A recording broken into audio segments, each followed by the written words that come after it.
एक और बड़ी खबर आ रही है अमेरिकी राष्ट्रपति चुनाव से जुड़ी, और जो ये इलेक्टोरल वोट्स का फंडा मैंने आपको समझाया है, वहां पर जिस राज्य की जितनी वोट होती हैं, जो बढ़त बना गया 50% से ज्यादा ले ली तो पूरी की पूरी वोट आपके खाते में चली जाएंगी।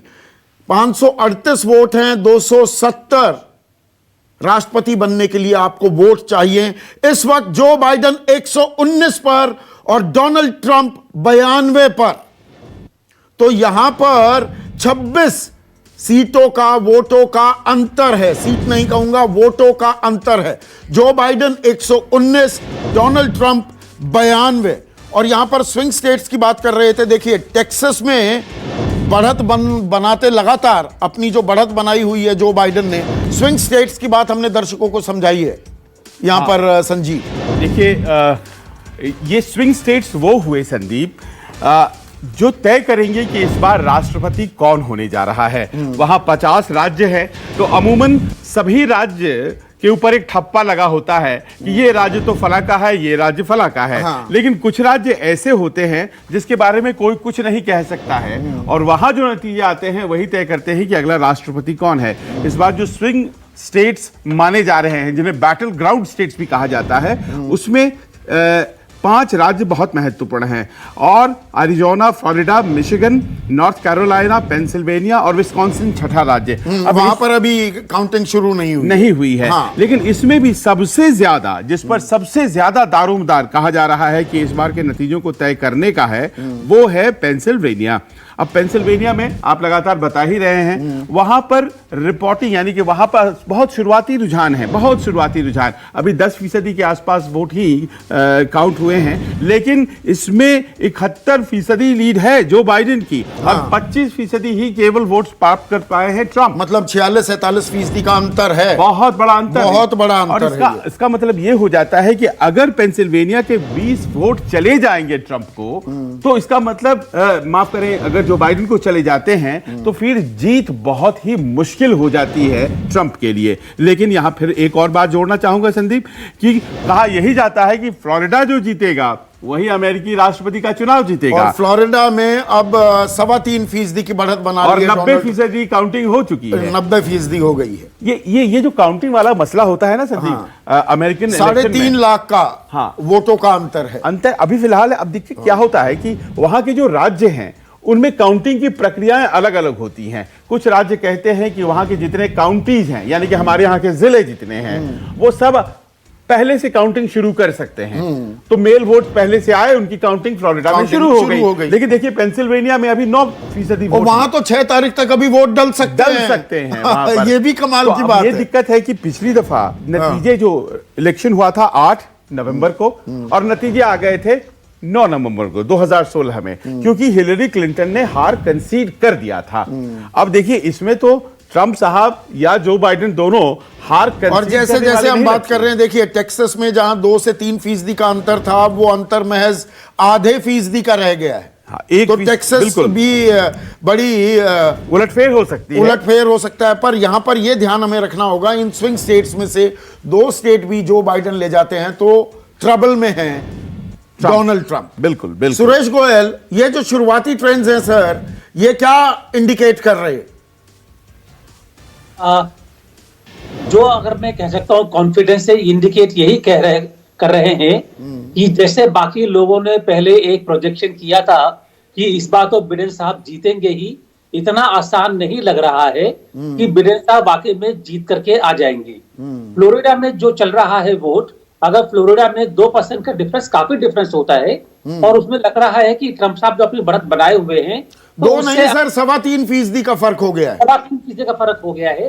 तो अगर उनको फ्लोरिडा जीत जाते हैं तो उनको काफी ज्यादा बढ़त मिल जाती है। टेक्सास में अगर 29 इलेक्टोरल वोट्स हैं, वो यकायक जो ये अभी फर्क चल रहा है 26 का, वो एकदम पार पा जाएंगे। हाँ। टेक्सास में जो डिफरेंस चल रहा है अभी उनका मुश्किल से 1% का डिफरेंस इसमें ये भी। तो अगर अभी बिडेन की बढ़त है भी, बहुत कहना मुश्किल है। और टेक्सास ट्रेडिशनली रिपब्लिकन रहा है ये, तो रिपब्लिकन वोट अगर बढ़ा तो वहां पर उनको ट्रंप को बढ़त मिल जाएगी।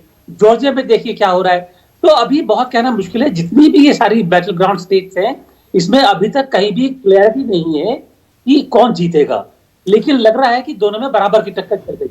पर इसमें तो सर देखिए बड़ी इंटरेस्टिंग कुछ चीजें आ रही हैं। सीएनएन का जो एग्जिट पोल आया है कि टॉप इशू सबसे बड़ा मुद्दा क्या था, तो वहां पर 1/3 लोग कह रहे हैं कि भाई अर्थव्यवस्था, तो कहीं ना कहीं कोरोना काल से जुड़ा हुआ है, जबकि लगभग 20% लोगों ने कहा है रेशियल इनइक्वालिटी।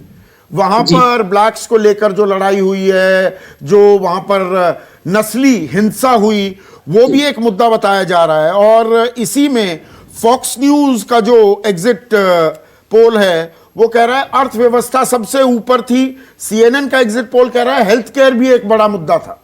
जी, मैं एक चीज कहना चाहूंगा यहाँ पर कि जो ये यूएसए के नेशनल लेवल के सर्वेज होते हैं, जहां पर एक पूरा नेशनल सैंपल लेकर के बोलते हैं कि उनके लिए ये अर्थव्यवस्था मुद्दा है, रेशियल डिस्क्रिमिनेशन मुद्दा है, ये सब है। लेकिन जैसा आप जानते हैं कि इलेक्शन यूएसए में नेशनल मुद्दों पर नहीं होते हैं। वहां पर इलेक्शन होते हैं स्टेट्स के अंदर। स्टेट्स के अंदर वहां पर जो भी जीत जाता है ही टेक्स ऑल। अब टेक्सास के अंदर आप बताइए कि वहां पर जो मुद्दा होगा वो अर्थव्यवस्था होगी या रेशियल मुद्दा होगा, या फ्लोरिडा में क्या मुद्दा होगा, ये मुद्दे देखने की जरूरत है। तो मैं नहीं समझता हूं कि तो इलाके के हिसाब से भी मुद्दे बदलते हैं, ये हमें ध्यान रखना होगा, आप ये कह रहे हैं। बिल्कुल, तो नेशनल मुद्दों पर जाने की जरूरत नहीं है। यहाँ पर स्टेट्स का रुझान देखने की जरूरत तो क्या है। कोरोना हर स्टेट का मुद्दा नहीं था? लेकिन जी, आप मेरे से पूछ रहे हैं क्या? जी जी जी। देखिए, कोरोना हर एक स्टेट का मुद्दा था, लेकिन आप देखिए न्यूयॉर्क में कोरोना को लेकर के एक जो सेफ्टी प्रिकॉशंस है वो लोगों की अलग है। एक ये वहां बिल्कुल अलग है, आपका रुझान आएगा। फ्लोरिडा में या मायामी में या लॉस एंजलिस में, बिल्कुल कैलिफोर्निया में अलग इंडिकेशंस होते हैं। मुद्दा होता है, लेकिन मुद्दे की इंपॉर्टेंस कितनी है, क्या कितनी नहीं है, ये भी स्टेट के मुताबिक बदलती है। तो हम ये एक यूनिफॉर्म अप्लाई नहीं कर पाएंगे यहाँ पर। और हर एक स्टेट पर हाँ, सबसे बड़ा मुद्दा जो है आकर के रिपब्लिकन वर्सेस डेमोक्रेट्स का बन जाता है। हमें खाली स्विंग स्टेट्स को देखना है कि वहां पर इसलिए हम स्विंग स्टेट्स की लगातार बात कर रहे हैं। लेकिन एक और बड़ी अहम चीज हो रही है, वहां पर सेनेट के भी चुनाव चल रहे हैं। मनीष, मैं आपकी तवज्जो इस पर चाहूंगा और दर्शकों को थोड़ा समझाइए। अभी मैं आंकड़े देख रहा था, वहां पर 100 सांसदों की सेनेट होती है, 51 जाहिर सी बात है मेजॉरिटी के लिए चाहिए, बहुमत के लिए, और डेमोक्रेट्स 40 पर आगे, रिपब्लिकन्स अब 38 पर। पहले ये अंतर 5 से 7 सीटों का था, अब ये 40-38 हो रहा है। तो इस पर भी हमें ध्यान देना होगा। दरअसल जो बाइडेन जीत जाते हैं तो अमेरिकी राष्ट्रपति भी डेमोक्रेट, हाउस ऑफ रिप्रेजेंटेटिव्स में भी उनका दबदबा, और साथ ही साथ सेनेट में भी डेमोक्रेट्स। ये भी एक सिनारियो प्ले आउट कर सकता है। जी बिल्कुल, आपने जैसे सही कहा, सेनेट की रेस भी बहुत वो भी कांटों की टक्कर चल रही है। डेमोक्रेटिक पार्टी को सिर्फ 4 सीटें चाहिए सेनेट में मेजॉरिटी के लिए। कांग्रेस में तो ऑलरेडी उनकी मेजॉरिटी है और वो लग रही है कि वो मेजॉरिटी अब और बढ़ेगी। अगर सेनेट भी अगर उनके हाथ में आ जाती है और अगर डोनाल्ड ट्रंप प्रेसिडेंट भी बन जाते हैं तो उनका एडमिनिस्ट्रेशन चलाना बहुत ही मुश्किल हो जाता है।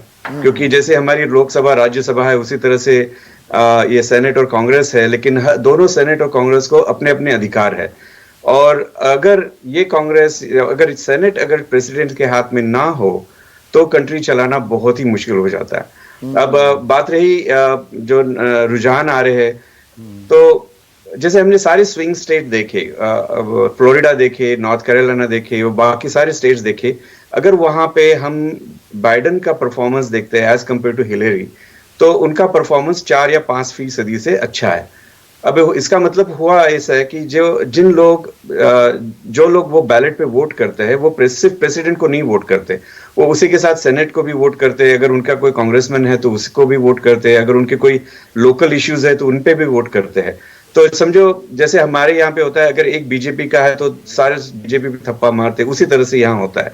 अगर ये 5% लोग अगर उन्होंने बाइडेन को वोट दिया है, जो एडिशनल है, जो उन्होंने हिलरी को नहीं दिया था, तो ये सेनेट के सीट पे बहुत मायने रखते हैं। क्योंकि अगर ये 5%, 6% वोट्स अगर सेनेट को मिलते हैं तो सेनेट में डेमोक्रेटिक पार्टी मेजॉरिटी ले सकती है। और अगर डेमोक्रेटिक पार्टी मेजॉरिटी लेती है तो अगर ट्रंप जीत भी जाए तो उनका आगे एडमिनिस्ट्रेशन चलाना बहुत डिफिकल्ट होता है। मैं और एक बात कहूं संदीप जी। जी बोलिए। हम लोग अभी तक पेंसिल्वेनिया की बात कर रहे थे, लेकिन अगर आप नॉर्थ कैरोलिना के रुझान पे अगर उनके जो काउंटिंग पे 3% का फर्क चल रहा है अभी, और हाँ जी, और उनकी 78% काउंटिंग हो चुकी है। जी जी। सो ये बहुत बड़ा चेंज है, क्योंकि अगर ये होता है तो इसका मतलब ये जरूर होगा कि वहां की सेनेट की जो सीट्स है वो डेमोक्रेटिक पार्टी को मिल सकती है। ओहायो में भी कुछ ऐसा ही चल रहा है। ओहायो में भी लगभग 6% का अंतर है बाइडेन के पक्ष में। सो नॉर्थ कैरोलिना में जो majority of the voting count हुई है वो अभी रैले, डरहम एंड उन काउंटी में हुई है, जो उन सिटीज के आसपास हुई है, जो जहां पे सबर्बन और अर्बन पॉपुलेशन बहुत है, वो डेमोक्रेट्स को वोट करते हैं। बट अभी ये कुछ थोड़ा समझाइए एक मिनट के लिए। Hold on Manish. हाँ जी। ये जो अर्बन रूरल डिवाइड है क्या वहां पर, कि भाई शहरी इलाकों में डेमोक्रेट्स का दबदबा है, ग्रामीण इलाकों में रिपब्लिकन स्ट्रांग है? बिल्कुल।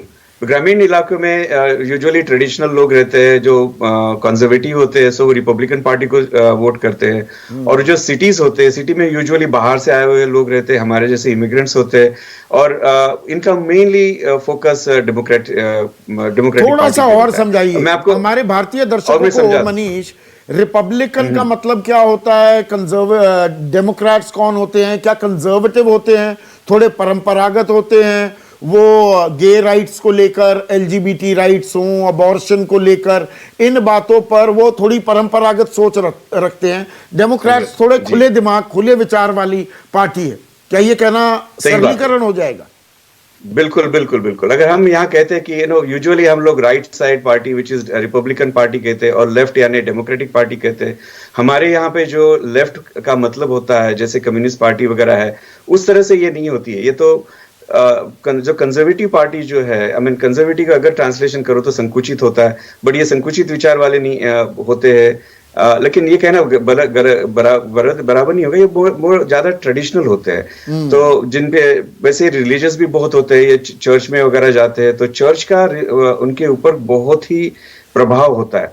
अब हम लोग, मैं आपको एक छोटी सी मतलब दर्शकों के लिए एक छोटी सी चीज बताता हूँ कि वर्जीनिया स्टेट में दो एरिया जो है जो अर्बन और सबर्बन माने जाते हैं। एक है नॉर्दर्न वर्जीनिया विच जो वॉशिंगटन डीसी को लगकर है, और दूसरा जो वर्जीनिया की कैपिटल है रिचमंड। ये दो एरिया जो है वो डेमोक्रेट्स के हाथ में है। अब इन दो एरिया में पॉपुलेशन इतना बड़ा है कि पूरी वर्जीनिया अगर रिपब्लिकन पार्टी को वोट करती है, फिर भी वर्जीनिया डेमोक्रेटिक स्टेट बन जाती है। अब जैसे आज अभी के मैं आपको अगर उसके काउंटिंग का रिजल्ट बताओ, तो अभी तक 40% काउंट हुए वर्जीनिया में, और डोनाल्ड ट्रंप को 58% वोट मिले हुए। फिर भी ये स्टेट ऑलरेडी डिक्लेयर्ड है डेमोक्रेटिक, बिकॉज अभी जो काउंटिंग होने वाली है जो अर्बन एरिया की, जो नॉर्दर्न वर्जीनिया और रिचमंड की है, वो अभी पूरी तरह से हुई नहीं है। जब उनकी काउंटिंग पूरी हो जाएगी तो पूरे स्टेट में जो रूरल एरिया है जहां पे रिपब्लिकन के पार्टी के लिए मेरे पास फ्लैश ये आ रहा है मनीष की president Donald Trump has coasted to victory in West Virginia. पांचों की पांचों वोट उनके खाते में चली गई। जी ना, वेस्ट वर्जीनिया पूरी तरह से रिपब्लिकन है। जैसे कई दूसरे पैनलिस्ट ने भी बताया कि कुछ स्टेट किसी पार्टी के नाम पे लिखे होते हैं, वो वहीं जाने वाले हैं। तो इसलिए इन स्टेट को, जैसे वेस्ट वर्जीनिया है या इवन वर्जीनिया है, अगर ये रिपब्लिकन पार्टी या डेमोक्रेट को चले जाते हैं तो उसमें कोई नई बात नहीं है।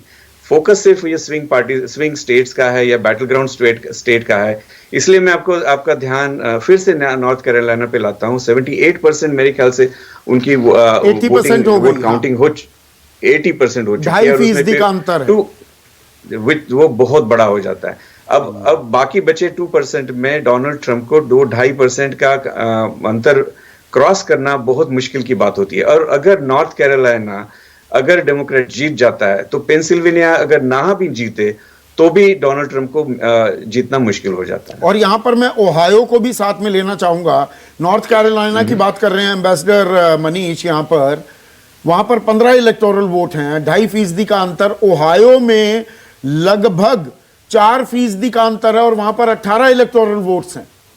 तो ये सिर्फ जी। पेंसिल्वेनिया पर जो फैसिनेशन हो रही थी, ये शायद ओहायो या नॉर्थ कैरोलिना वो और ज्यादा महत्वपूर्ण साबित हो जाए या अहम हो जाए अंतिम नतीजों में। सही बात है, सही बात है। अब एक मिनट, मैं एम्बेसडर सज्जनार से पूछ रहा था। एम्बेसडर, सॉरी जी जी, आप बिल्कुल ठीक कह रहे हैं संदीप। और देखिए, पहले जब मैंने अपनी टिप्पणी दी थी तो मैंने यही कहा था, जो अगर कुछ और स्टेट्स हैं बैटल ग्राउंड स्टेट्स जिसमें कि बाइडेन अगर ज्यादा अच्छा कर लेते हैं तो जो पेंसिल्वेनिया की अहमियत है वो एकदम खत्म हो जाती है।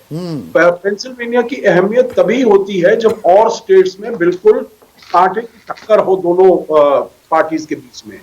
अब जैसे हमें लग रहा है, हालांकि ओहायो का जब आपसे पहले बात हुई थी आपने कहा था ओहायो में बाइडेन करीब 10-11% ऊपर हैं ट्रंप से। हाँ। अभी आपने पहले कहा 6%, फिर आपने कहा 4%। तो मतलब ये जो बढ़त है बाइडेन की, ये धीरे धीरे कम हो रही है। पर तो ये हमें 62% काउंटिंग भी हो गई है सर।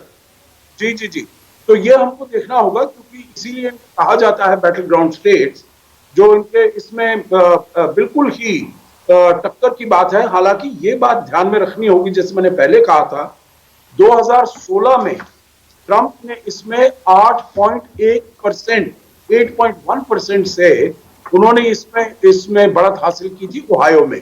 तो उनकी काफी बढ़त थी। तो अगर बाइडेन आगे जा रहे हैं तो मतलब बिल्कुल ही इसमें ट्रांसफॉर्मेशन हुआ है टोटल। अगर तो आप कहीं ना कहीं क्या गुस्सा, नाराजगी दिख रही है डोनाल्ड ट्रंप, उनकी हैंडलिंग ऑफ कोरोना, जो कोरोना संक्रमण को लेकर वो थोड़ा ब्रवाडो भी करते हुए दिखाई दिए। फाउची के साथ उनका झगड़ा है, वो कह रहे हैं दोबारा राष्ट्रपति बना। सबसे पहले फाउची को, जो इस संकट काल को अमेरिका को इस संकट काल से बचाने के लिए अहम भूमिका निभा रहे थे। नमस्कार, मैं हूं मानक गुप्ता। अगर आपको हमारा ये वीडियो पसंद आया हो तो इसे लाइक और शेयर जरूर करें, और हां, हमें सब्सक्राइब और फॉलो करना ना भूलें ताकि आप देश और दुनिया की कोई खबर मिस ना करें।